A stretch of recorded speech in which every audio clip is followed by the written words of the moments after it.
แล้วแหละทั้งสู่ทั้งบ่สร้างเพิ่นกินส่วนมากนี่มีไผในส่วนมากไผมักเฮ็ดกินฮะบ่สร้างบ่แซ่บบ่อีมือเพิ่นแซ่บอยู่ระหว่างตัวเองกับบ่สร้างไผเฮ็ดคักกว่ากันเขาเห็ดจะเข้มลง เฮาก็ใส่เกลือน้อยบัดนี้ฮู้จักเลยว่ามันเค็ม มันลึกหน่อยติปิ้งบ่ครับฮะจะปิ้งกินให้ไผปิ้งกินบ่ซ้ำปึ๊บบาดนี่สิได้บ่คำบ่เว้าเด้บัดนี้เนาะจ้าจะปิ้งเสร็จนั่นนะปิ้งยังลูกชิ้นนี่หมูปิ้งปลาทูนี่เฮ็ดได้ฉันให้บ่ครับปิ้งบ่เฮ็ดกับตัวใหญ่แต่เอาไว้ก่อนท่านนะสั่งแบบปิ้งปิ้งไว้ซะเนาะมันไปหึงได้ก็ปิ้งมันสุกไหนเนาะเอาไหมน้องบุญทวีโอ้ยซื้อปลาเผาอะไรครับมันวิตามินเนาะดีแล้วเนาะสูงแล้วน้องเด้อปิ้งไว้กินนั่นแรงเนาะท่านบ่กินเสียงเนาะแม่นปิ้งไว้กินแรงปิ้งด้วยนะยังอยู่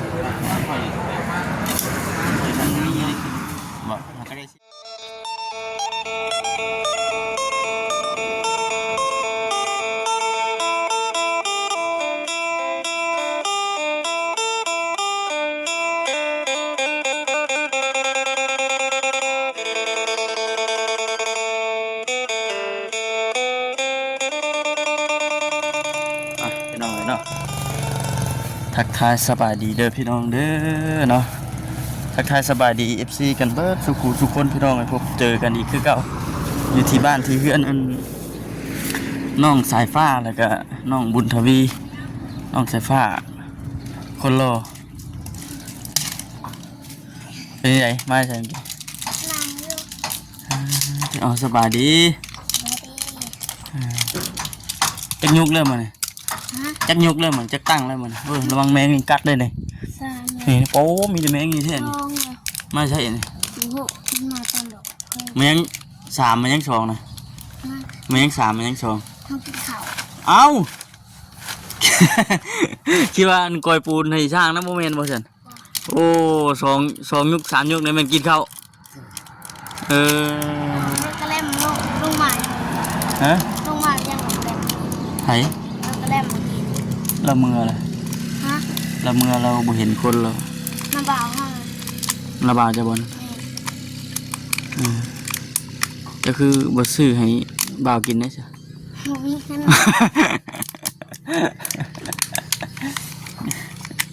เดี๋ยวน้องบุญเดี๋ยวน้องใส่ผ้าเพิ่นอันสองยุกสามยุกในแม่นกินข้าวบ่ได้แม่นเฮ็ดเวียกอ๋อเธอโอ้มันคือหลายแท้อันนี้บ่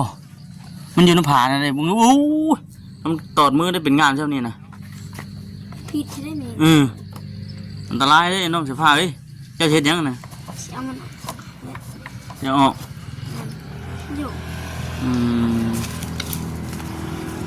เฮ็ดยังบ่เนี่ย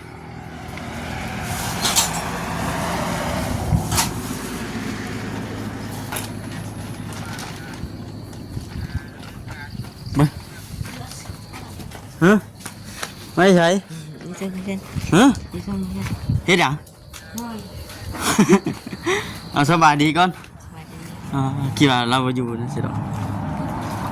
เสียสะเบิ้งรอเบิ้งกันห้องน้ำแล้วก่อนพี่น้องเนาะทุกวายดีป่ะสบายดีเด้อมาเมื่อนี้บัดฮอดพี่เดี๋ยวป่ะนี่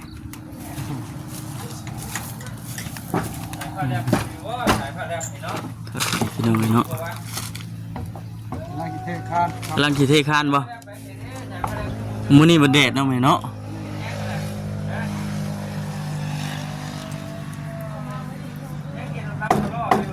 แดดนี่พี่น้องว่านี่บ่นั่นปานใดว่านี่บัดคืบนี่มื้อนี้บัดแดด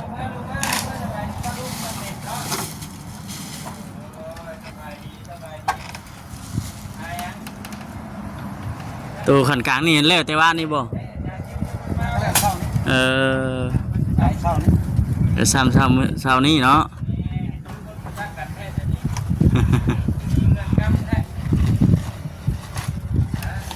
นี่แหละพี่น้องเนาะมาอัปเดตให้กับ FC ได้เบิ่งเหมือนกันเมื่อวานนี้เด้ทั้งเขาไอรีเพิ่นมาอยู่บ่ มาอยู่ รอบค่ำๆเนาะเพิ่นมาเนาะ แมนรับคำคำ รอบ เพิ่นกระเบียบเพิ่น แม่น3หรือว่า4โมง5โมงพุ่นแหละพี่น้องเอ้ยว่าเพิ่นว่าเพิ่น 3 โมงเพิ่นมา ว่าเพิ่นว่าเพิ่นเมื่อกับหวย7โมง 8 9 โมง 8 9โมงพุ่นแหละพากันนั่ง ติดตามเพิ่น อยู่นี้เพิ่นก็ได้คุมงานเฮ็ดเวียกอยู่นี่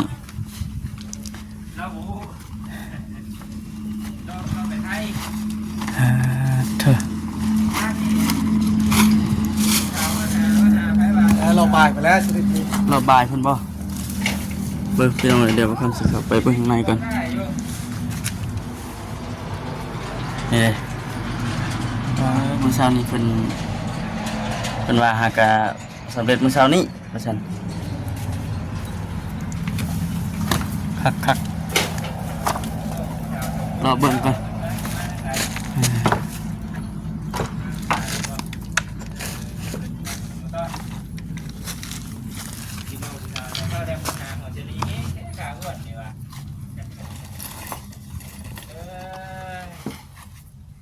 อยู่บ่ม่วนแล้ว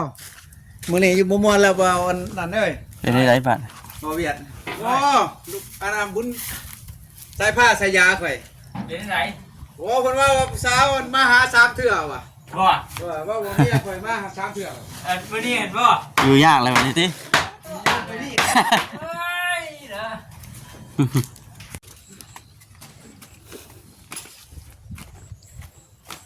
เนี่ยเฮ็ดกินเที่ยงว่าวันนี้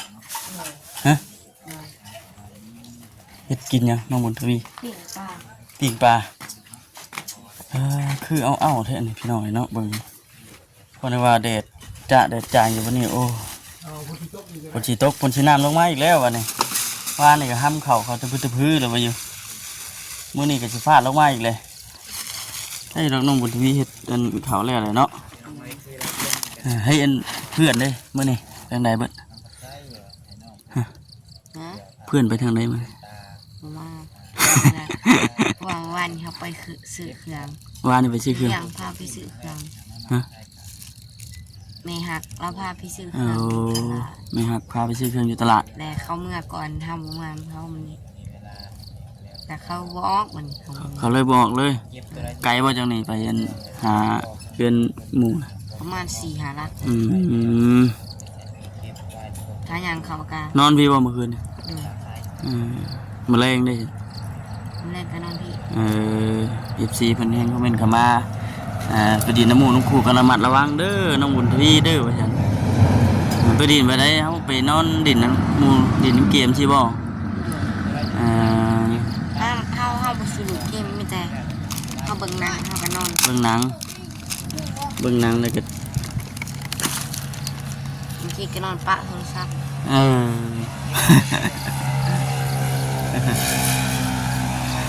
และแล้วก็เมื่อนอนพุ่นแล้วก็ตอนเว้นก็มาเฮ็ดเวียกอยู่พี่คือเก่า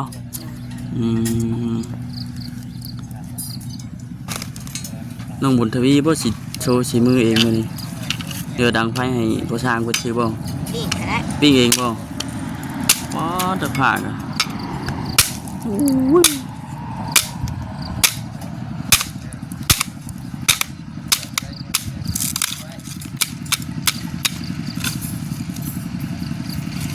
จะมาน้ำไผ่ ฮะ จะมาน้ำไผ่ บ่จิตจะบ่เห็นบ่ของกิน เอาที่มาหลุดเจ้า โมเมนเบาที่สุด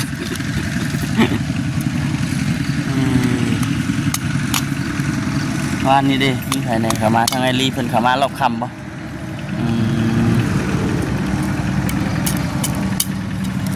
ข้าวเดียวพี่น้องเนาะข้าวเดียวไปเป็นยี่ห้ออันตอนเที่ยงเลยครับ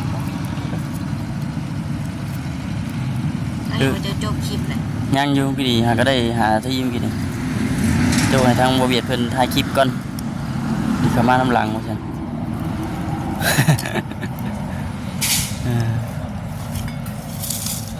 ปลายังอ่ะ ปลาทู ปลาทูอันบ่จิตเพิ่นเอามาให้มื้อนั้นบ่ โดย ตากแดดไว้บ่ดีไว้ ใส่น้ำต้มยำ เออโอ้ผ้ามึงคมว้าวนะใส่คุกนี่ ผ้ามึงคมน้องบุตรีเลยทำเอาสันมันพับเอาสิได้นะ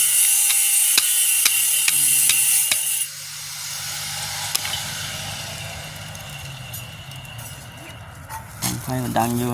บนแดดครับพี่น้องเนาะมาเบิ่งน้องบนทีเป็นเห็ดอยู่เห็ดกินพี่น้องเนาะพี่เป็นครัวเพิ่งจะป้า มาเบิ่งใส่เบิ่งเลยใส่เบิ่งแล้วก็จำไปซื้อน้ำก้อนมาเต็งมา ที่นุ่มก้อนมันใส่มาอีกน้ำจะอ่างเลยเนาะ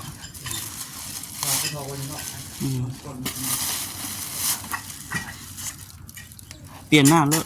โอ้แม่งนี่คือหลายแท้นี่บ่ แมงมามดอกไผ่ ฮะ จักแมงอย่างของบัว อันนั้นน่าจะเป็นงามสิ มามดอกไผ่ นี่ก็มาต้อมดอกไม้แช่ บ่เหมือนแม่งนี่บ่กันเห็นน้ำเพชรก็จะว่ามันมีพิษเป็นงามนี่แหละเนาะ จังน้ำมันจะ น้องนิ้วแล้ว บ่แม่งอันนี้เลย วันออกมา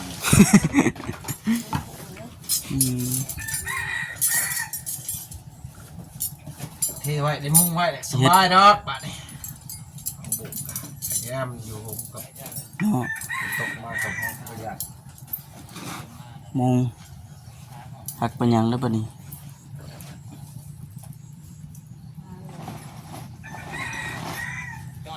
ทางเบิ่งรอบๆบายพุ่นแล้วเนาะทางเนาะ นั่นเดี๋ยวจะเทลงมา ทางเพิ่นเฮ็ดอันปอกเฮ็ดหยังไงพี่น้องเนาะ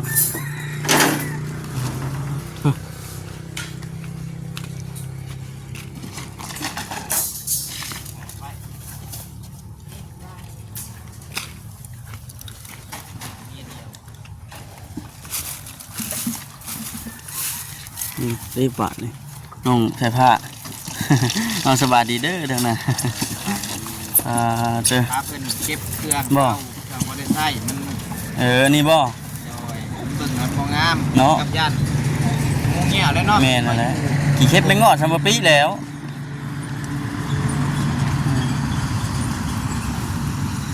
เก็บใส่กระสอบไว้เนาะ นี่คือที่มันหนุ่มนะบ่ เอาดีๆใช่ ตัวอยู่ในเอนเทิงเพื่อนกับบ่แม่นพกอยู่บ่จักบ่มาถูวีตัวได้บ่หนุ่มนี่เก็บไว้เด้อ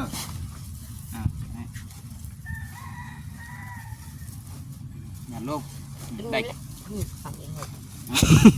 ใช้ผ้าบ่มักเฮ็ดถูกแม่นบ่เอ้ยฮะ เมื่อละคนนะเขื่อนเก็บเลย คนเด้อเก็บในเฮือนแห่งอันตรายเด้อบ่อนเจ้านอนน่ะ มันหกเหือเนาะ คนเรื่องภาษา คะแนนว่ามันแปลนแบบงูเข้ามายังพอเห็นได้เนาะ แม่น ห้องพนอนอยู่ทั้งเพื่อนคือพนอนภาษา คืนนี้ก็ไปนอนน้ำกันบ่ นอนใช้ก็คือการก็ต้องให้มัน เอา สะ กลา อาง ด หมูเอาได้หางเมื่อคืน กลางใช่ กลางนอนกลางในข่าวว่าทางนอน เอ้ยเป็นมีคนในนอกเมื่อคืนนี้ จะบอกว่าทางนอนดิ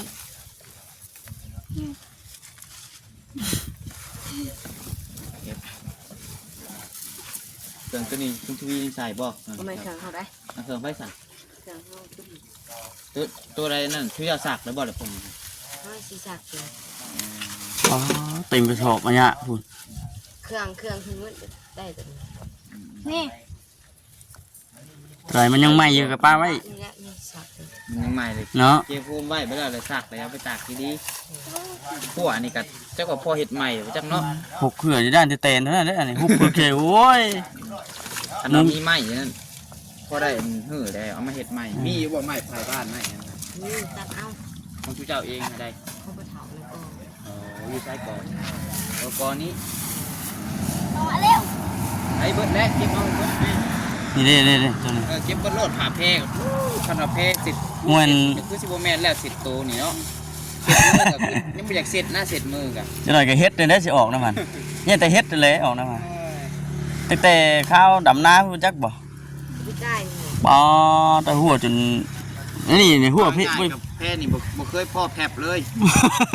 อ้าวยีนะเบิ่งดีกว่าพุ่นน่ะเนาะจนนั้นคลายจนขึ้นจักอีหยังแล้วมันสินั่นคันเสร็จกับหัวมันตุ่มยอดนะ หัวเรานี่บ่ได้เพ่อย่างเหมือนนักเสือผ่าหนาเพ่จัก ข้าง บ่ เจ้าเหยียบพร้อมแห้งคักเนาะพวกกระซำพ่อขอโทษพี่น้องเนาะโป้มือนี่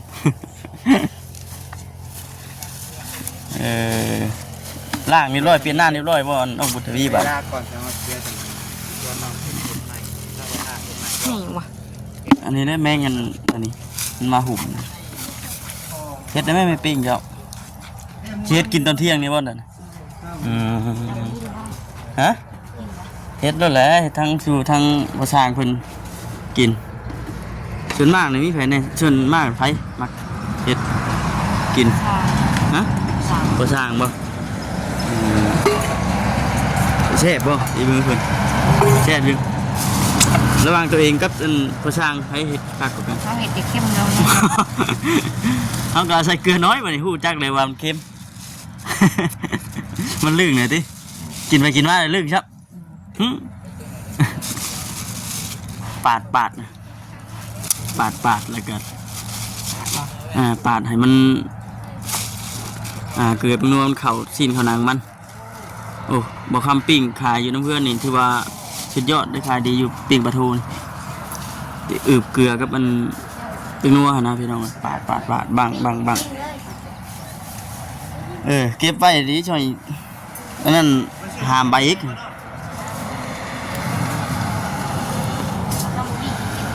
สบายดีขนมต้อนปิ้งบ่ครับ นะ จะปิ้งกิน ให้ไผปิ้งให้กิน ปลาข้าม ปึ๊บบาดนี่สิได้บ่คำบ่เว้าเด้บัดนี้เนาะ อาจ้าจะปิ้งเสร็จ นั่นนะ ปิ้งยังลูกชิ้นนี่ หมูปิ้งปลาทูนี่ เฮ็ดได้ฉัน ให้บ่ครับปิ้งบ่เอาซั่น ลองปิ้งดูบ่ครับ มีมามีบ่มีปิ้งกันปิ้งอย่างคือเป็นบ่ครับปิ้งน้ำเพื่อนนี่เด้อ อ๋อปิ้งฉันแล้วเฮ็ดได้ฉันเนาะจะเคยปิ้งเนี่ยไหนเนาะ เดี๋ยวว่าคนมักซื้อไปกินนี่เบิดว่าจะปิ้ง เบิดไวบ่ผู้ปัดชัยเฮามาแต่เช้าบ่น้องเอ้ยสบายดีโดยปิ้งเลิศตั้งแต่มันบัดจิตเพิ่นซื้อมาเมื่อนั้นเพิ่นเลยเนาะ โอ้ มาซื้อน้ำแข็งมาใส่ไว้ เอาซื้อน้ำแข็งมาใส่หายังขุดกบบ่โอ้คือดีแท้ป่ะมันต้องสิผ้าสิขุดเป็นบ่นี่เนาะรีมาเป็นหยังกบฮะปล่อยกบใส่ ทางนั้นปล่อยทางนี้ขุดดิบ่ยอกเนาะเราไปเฮ็ดคนละแบบเราเห็นว่ากัน เราเห็นหัวมันเห็นหัวมัน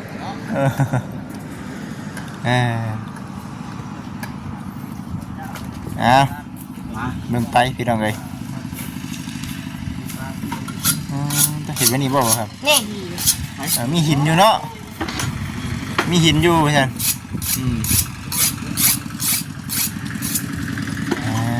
จะเห็นยังตัวนี้ใส่กันบ่ หมดแล้วมันปาด โอ้ปาดให้เขียงยังมี มันมีเคียงอันนี้เคียงเอาไปเลย